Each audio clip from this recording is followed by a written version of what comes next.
Here's something I think about when I listen to white men like Bernie Sanders, Gavin Newsom, Andrew Schultz, and any other white male who is diving into this narrative that we need to move away from identity politics.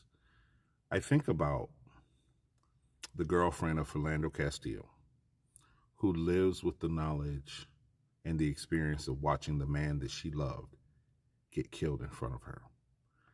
I think of the mother of Tamir Rice, whose child was doing what every child in this country should be allowed to do, and that's just live.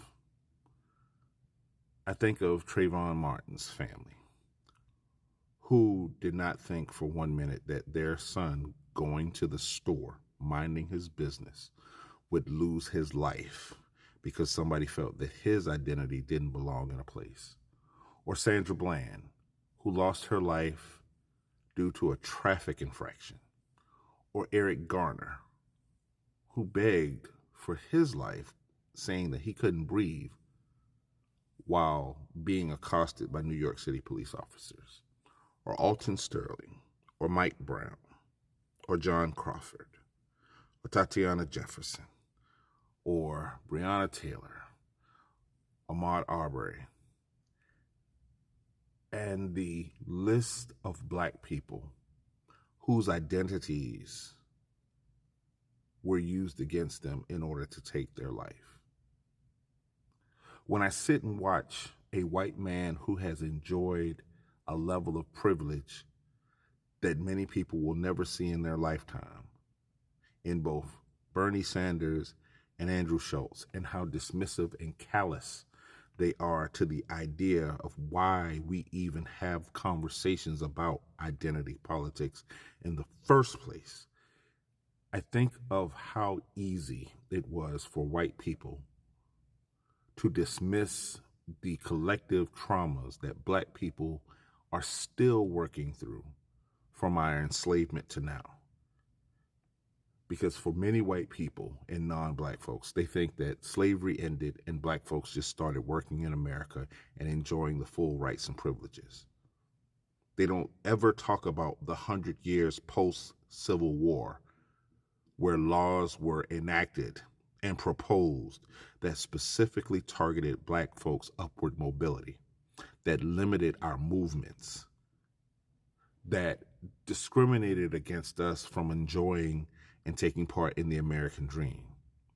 How black folks were not collectively able to purchase homes without standard discrimination until 1969. Or how black people, although listed in the Constitution as being able to vote, had to protest and march. And it wasn't until after halfway through the 20th century that we got the unfettered right and access to vote. But a white man like Bernie Sanders and Andrew Schultz and Gavin Newsom and others want you to believe that this pesky thing called identity politics is what's really holding America back from moving forward in progressive spaces. You could not write a clearer definition of privilege than this mentality that these white men are displaying. For the white people who struggle with how to deal with black folks and our rightful and righteous anger, ask yourself this question. At what point in history have white people's livelihoods and existence ever been threatened or questioned by the actions of black people? And when you're prepared to answer that question, you might be prepared to truly dismantle the systems of oppression and racism that exist in this country. You're not going to make your way to salvation by following people like Bernie Sanders or whatever leftist white demigod that you want to follow that you think will help you soothe the wounds of being a part of the demographic that has subjugated black people for centuries. But what you can do is individually and collectively start to question, what are you willing to commit to make things right? And that's all I got for you.